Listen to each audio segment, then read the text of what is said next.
প্রিয় শিক্ষার্থী বন্ধুরা, আজ আমরা চতুর্থ শ্রেণীর ইংরেজি বইয়ের ইউনিট 5 অ্যাক্টিভিটি 5.1 দেখব। Read the text. Alia's younger brother is sick.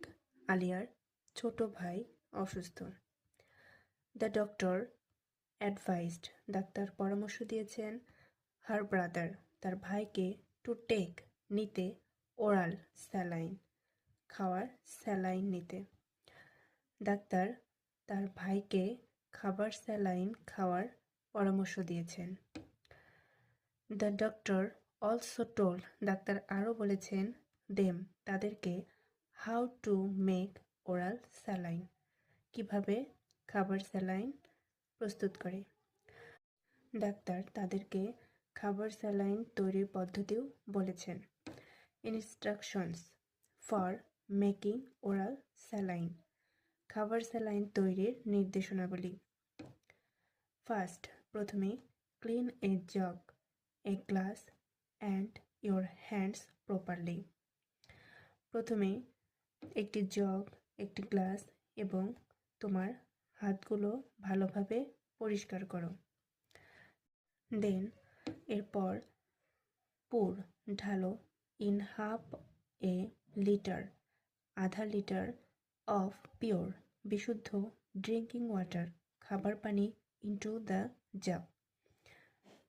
জগে। এরপর জগে আধা লিটার বিশুদ্ধ খাবার পানি ঢালো।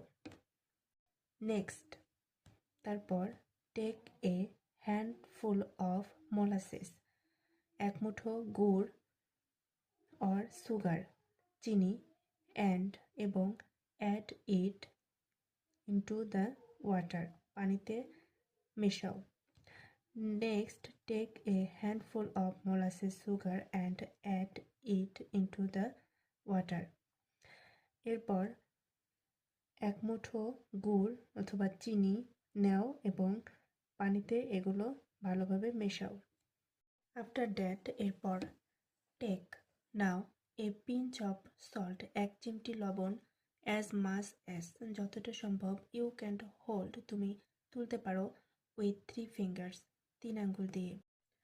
এরপর এক চিমটি লবণ নাও, অর্থাৎ যতটা সম্ভব 3 আঙ্গুল দিয়ে ধরা যায় ততটা লবণ নাও।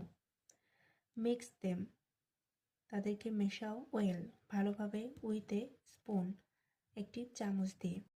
একটি চামচের সাহায্যে সব কিছু ভালোভাবে মিশিয়ে নাও। নাও এখন সার্ভ প্রদান করো, the saline to the patient রোগীকে।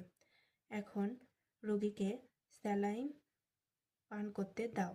রিমেম্বার মনে রাখবে, ইউ নিড টু ফিনিশড তোমাকে শেষ করে ফেলতে হবে, দ্য স্যালাইন উইথিন 12 আওয়ার্স 12 ঘন্টার মধ্যে। মনে রাখতে হবে তোমাকে 12 ঘন্টার মধ্যে স্যালাইনটি শেষ করে ফেলতে হবে।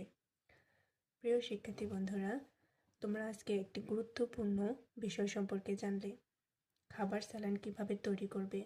আমরা অনেক সময় পানি শূন্যতার কারণে খাবার স্যালাইন খাওয়ার প্রয়োজন বোধ করি। আজকে তোমরা পড়ার পাশাপাশি খাবার স্যালাইন কিভাবে তৈরি করতে হয় সে সম্পর্কেও জেনে গেলে।